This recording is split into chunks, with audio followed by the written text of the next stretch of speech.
Next speaker is Andreas Gumbert from the European Commission, the Director General for Environment. Thank you very much for coming and giving us a talk. Thank you, Emmanuel. Thanks for inviting me. It's a pleasure to be here. Can you hear me? Yeah. It's a pleasure to introduce you to the European policy background for pollinator monitoring. So I will tell you largely what the European Commission is doing in relation to pollinators. This is, of course, just an extract, a short overview of the many activities that are ongoing. To start with the 2019 European Green Deal, which is the European green growth strategy to steer Europe towards a sustainable economy. This is the umbrella strategy that has led to the creation of a number of different policy strategies, including the EU Biodiversity Strategy for 2030. And this European Biodiversity Strategy included, amongst many other things, a target to reverse the decline of pollinators by 2030. So this has triggered a revision of the EU Pollinator Initiative. So this is just a list of what you see here in the slide is a list of points. We will later distribute the presentation. There are links, so you can find all these strategy documents under the links on these in the presentation. So it has triggered the Pollinator Initiative revision. The Pollinator Initiative has first been created in 2018 after the finding of the large colony collapse disorders, and after it has basically raised the political attention that we have a massive insect decline. And it has now been revised in the year 2023. I will talk about it in a minute. So all these strategies, they are non-legislative. So this is a soft law approach. It's not binding on anyone except the Commission. But we do have some policy support. So there has been a resolution from the European Parliament last year supporting very much the Pollinator Initiative. And there's also quite a bit of public interest. So we had a European citizen initiative, Save Bees and Farmers, focusing very much on pesticides, but also on bees and on sustainable agriculture, and which has been supported by more than 1 million EU citizens. Now, coming to the Pollinator Initiative. So this is, as I said, it's a soft law approach. It's an action plan that includes 42 actions, stretching up to 2030, but also beyond, which are grouped across 3 pillars. And the first one is improving knowledge. We better have to understand the status and the trends of the pollinators, but also the drivers that are important for the decline of the pollinators. And here we have to. Here we also have actions in relation to pollinator monitoring, which I will explain a bit later. The second and probably most important pillar is also to address the drivers of pollinator decline in the various areas. That is on, in particular, intensive land use like agriculture, pesticide use, intensification, but also, for instance, urban greening and many other actions are in this pillar. And thirdly, are actions in relation to ensuring coherence between the different policies, a strategic approach on pollinator action, and making sure that stakeholders come along.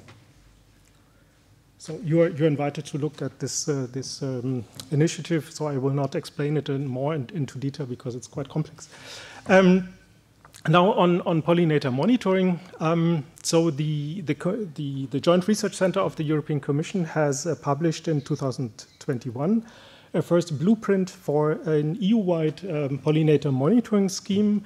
This was the result of several years of research going into the attempt to standardize an EU-wide pollinator monitoring.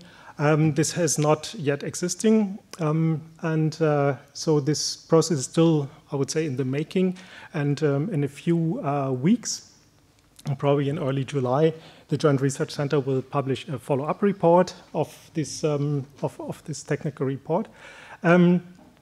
What has changed in the meantime is that we have, in the framework of the Spring project, undertaken field collections of the major pollinator groups, bees, hoverflies, and butterflies, but also moths, in a large number of EU member states.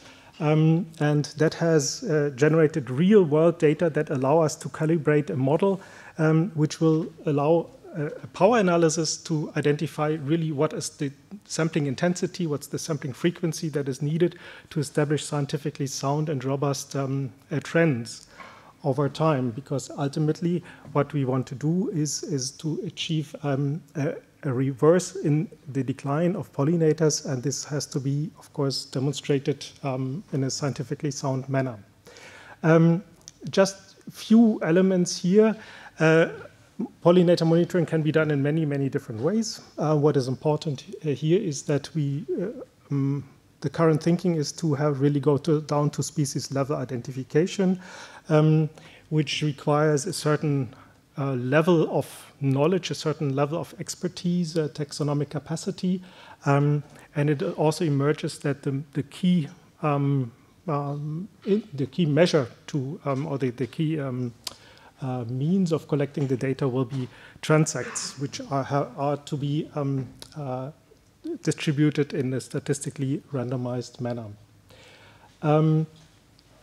The European Commission develops, the Joint Research Center develops a blueprint for the methodology, and we then have a formal working group, the EU Biodiversity Platform, a working group on pollinators, where the Commission works together with the member states and stakeholders, including NGOs, to basically hammer out the methodology. What I did not mention in my previous slide is that alongside with the EU Pollinator Initiative, the Commission has put forward a legal proposal for a nature restoration law that was adopted by the Commission in June 2022. This nature restoration law, which is actually a regulation, would oblige the member states to reverse the decline of pollinators by the year 2030, and it would create a legal obligation to establish the monitoring method and a monitoring program, and the methodology would be set out in a so-called delegated act in a subordinate legislation under the nature restoration law. Unfortunately, at the moment, we do not have a legal, a qualified majority in the Council for the nature restoration law. It has passed the Parliament, but we are not sure that the nature restoration law can be adopted as it stands, and therefore there are quite some legal uncertainties whether a requirement for establishing an EU-wide monitoring scheme could be established, and under which conditions. But assuming that it would require certainly substantial investment into taxonomic capacity building. So this has been supported by the Commission through a range of different projects, which are where I just list the names or the acronyms here: the Orbit, Taxofly, and Mambo project for focusing on the development of taxonomic tools. Denis Michet will explain a bit after my talk here a few more details on the Orbit project. And we also have investment into real training, practical training of experts in the framework of the Tetris and Spring project. And very recently, just a few days ago, the Commission has published a call for a capacity building. So everybody is invited to have a look at this call and to check whether there would be interest in joining this project. There will be a total funding of 3 million euros for training experts. We need a group of people who will be capable of implementing the pollinator monitoring over the next time. But the pollinator monitoring is not the only element that is important here. We actually think that there is a need for a more holistic, integrated framework that is looking at the drivers, the pressures, the state and impact and response of pollinators. So in accordance with the Deep Sea framework, it's a concept that has been established by the European Environmental Agency, which means that we have to see the status and the trend of the pollinators in relation to habitat variables. And the Commission is supporting several surveys that are focusing on the key drivers of pollinator decline in terms of habitat quality, landscape diversity, landscape elements, and pesticides. Just one word on the pesticides, because I do not have a slide on those. The Insignia project is financed by the Commission. It follows a very innovative approach by using honeybees as sentinels to collect environmental pollutants. And honeybees coming back to the hive will be are screened, or basically the pollen loads that they are taking home are screened for pesticide residues, a quite elegant method to quantify pesticide pressure on insects. Just a very short overview about the Lucas grassland module. This is one of the environmental data sets that can be used for this holistic cross-cutting analysis on what's going on pollinators. So Lucas stands for Land Use and Cover Survey. Land use and land cover survey. So this is actually, Lucas is actually a very large survey consisting of several hundred thousands of points, which to a large extent are also filled with Earth observation data.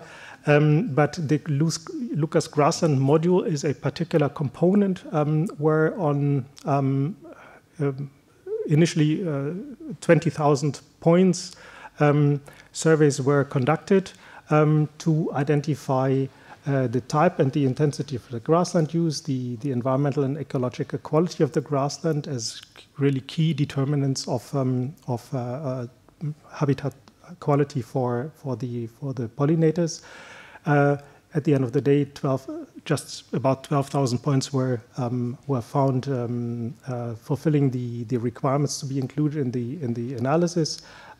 So what has been done there are transects, 20-meter transects on each of these points, and you see the list of the environmental parameters that are being checked in this survey. So this has now been done on the first full rollout has been done in 2022. So at the moment, the data are still being analyzed. Together with the data from this exercise, which is the EMBAL, the European Monitoring of Biodiversity in Agricultural Landscapes. So we are currently having a contractor working on the data analysis of these two surveys. But the aim is to publish the data, make them available to the scientific community, and so enable also an analysis of this quite substantial and impressive data set. So what does EMBAL different from Lucas is it is a survey that has a smaller number of points, just about 3,000 plots, but it focuses more on the landscape level.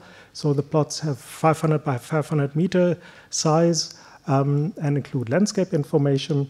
And within each of these sites, there are transects on individual parcels, checking species richness, species composition, structure of vegetation, pollination potential, and other parameters. So this is my last slide. I will stop here just to say basically. So we are still in the process of developing this integrated monitoring framework.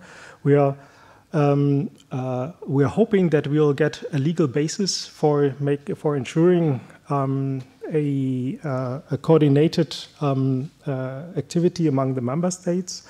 It depends a bit on the nature restoration law, but of course, even if this legal basis would not be established in the coming months, we are still laying at the moment the foundations for the monitoring work, so the technical work can continue. Okay, thank you very much.